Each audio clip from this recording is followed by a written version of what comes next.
বাড়ি লতিরাজ কচুর জমির আগাছা পরিষ্কারক মেশিন।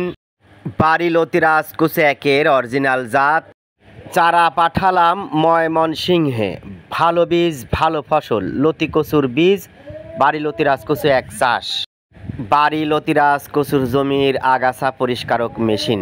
লতি কচুর জমির আগাছা পরিষ্কারক যন্ত্র, আগাছানাশক ঔষধ, আগাছা পরিষ্কারক মেশিন। কিভাবে আগাছা পরিষ্কার করবেন?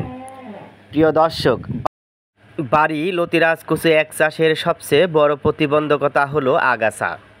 চারা রোপণের মোটামুটি 15 থেকে 20 দিনের মধ্যে আগাছা বের হয় এবং এই আগাছাগুলো পরিষ্কার করতে গেলে প্রচুর পরিমাণে শ্রমিক লেগে যায়। এই শ্রমিকের ব্যয়ভার মেটাতে গিয়ে অনেক টাকার লোকসান হয়। মোটামুটি লতি বাড়ানোর আগ পর্যন্ত 3 থেকে 4 বার আগাছা পরিষ্কার করতে হয়। এক্ষেত্রে প্রচুর খরচ হয়ে যায়।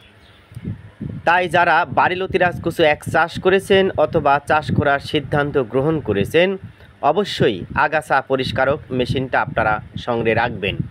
প্রিয় দর্শক, আপনারা দেখতে পাচ্ছেন 10 জন শ্রমিকের কাজ মাত্র 1 জন শ্রমিক এই যন্ত্র ব্যবহার করে অনায়াসে করতে পারেন। অনেক ক্ষেত্রে ছোট ছোট আগাছা বের হয় যা শ্রমিক দিয়ে পরিষ্কার করা অসম্ভব। আবার আগাছাগুলো বড় করতে গেলেও আরও বিপত্তি বেড়ে যায়, অনেকগুলো শ্রমিক লেগে যায়। সেক্ষেত্রে আপনি এই মেশিন বা যন্ত্র ব্যবহার করে ছোট ছোট আগাছাগুলো অনায়াসেই পরিষ্কার করতে পারেন। প্রিয় দর্শক, আপনারা দেখতে পাচ্ছেন আগাছা পরিষ্কারক মেশিন দ্বারা বাড়ি লতিরাজ কচু একের জমি পরিষ্কার করা হয়েছে।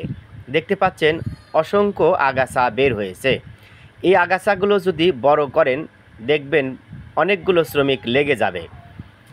এই যন্ত্র সাধারণত কোন কোন ক্ষেত্রে ব্যবহার করতে পারবেন? প্রিয় দর্শক, এই যন্ত্র ব্যবহারের অবশ্যই সীমাবদ্ধতা রয়েছে। মাটিটা নরম হতে হবে, পানি থাকতে হবে, আগাছাগুলো ছোট হতে হবে এবং লতি বেরোনো পর্যন্ত আপনি এই যন্ত্র ব্যবহার করতে পারেন। আপনারা দেখতে পাচ্ছেন আগাছাগুলো এমন সুন্দরভাবে কেটে কুচি কুচি হয়ে গেছে, এ যেন মনে হচ্ছে জমিটা চাষ দিয়ে মই দেওয়া হয়েছে। যারা বাড়ি লতিরাজ কচু এক চাষ করেছেন, অবশ্যই যন্ত্রটা তাদের জন্য প্রয়োজন। প্রিয় দর্শক, আপনারা দেখতে পাচ্ছেন জমিতে প্রচুর পরিমাণে আগাছা বের হয়েছে। চারা রোপণ সবে মাত্র 10 থেকে 15 দিন হয়েছে। তাই আপনি কোনো শ্রমিক ছাড়াই এই যন্ত্র ব্যবহার করে নিজেই নিজের জমির আগাছা পরিষ্কার করতে পারেন। আমরা এই যন্ত্রে মোটামুটি 2 থেকে 3টা ব্লেড ব্যবহার করেছি এবং ব্লেডগুলো এমন আঙ্গিকে সাজানো হয়েছে যা পর্যায়ক্রমে আগাছাগুলো কাটতে কাটতে একদম মাটির সাথে মিশিয়ে দিবে। দেখতে পাচ্ছেন বাড়ি লতিরাজ কচু একের অরিজিনাল জাত, ভালো ফসল। প্রিয় দর্শক, অনেকেই বাড়ি লতিরাজ কচু একের অরিজিনাল জাত না চিনে লসের সম্মুখীন হচ্ছেন। তাই সেখান থেকে চারা সংগ্রহ না করে অথেন্টিক বা বিশ্বস্ততা মেনটেন করে আপনারা বাড়ি লতিরাজ কচু একের বীজ পুল বা চারা সংগ্রহ করুন। যারা বাড়ি লতিরাজ কচু একের বীজ পুল বা চারা সংগ্রহ করতে চান, আমাদের ভিডিও স্ক্রিনে ফোন নাম্বার দেওয়া রয়েছে, আপনারা চাইলে আমাদের সাথে যোগাযোগ করতে পারেন। দেখতে পাচ্ছেন গাছগুলো সুস্থ সবল এবং প্রত্যেকটা গাছে অসংখ্য লতি বের হয়েছে এবং লতিগুলো মোটামুটি 2 থেকে 2.5 হাত পর্যন্ত লম্বা হয়েছে। 15 থেকে 20টা 1 কেজি হয়ে থাকে এই লতি। এমন লতির চাহিদা বাজারে ব্যাপক। অনেকেই প্রশ্ন করে থাকে কোন সার দিলে লতি মোটা এবং লম্বা হয়। প্রিয় দর্শক, ভালো বীজ ভালো ফসল।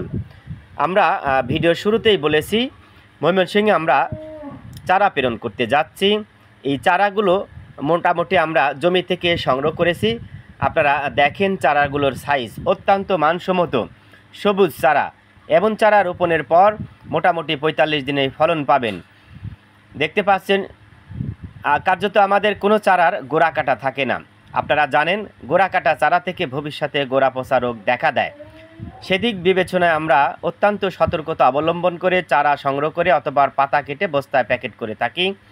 দেখতে পাচ্ছেন চারার কোয়ালিটি, প্রত্যেকটা চারা লতি থেকে উৎপাদন করা হয়েছে এবং লতি থেকে উৎপাদন করা চারা শেষ পর্যন্ত টিকে থাকতে সম্ভব এবং এই জাত থেকে আপনারা লতি বিক্রি শেষে মানসম্মত কচু বা কাঠও পেয়ে যাবেন, যা সারা বছর বাড়িলতি রাজকচু এক চাষে যত টাকা খরচ করেছেন আপনি কচু বা কাঠ বিক্রি করে এই টাকাগুলো অনায়াসে পেতে পারেন। পুরো ভিডিও দেখার জন্য আপনাকে ধন্যবাদ।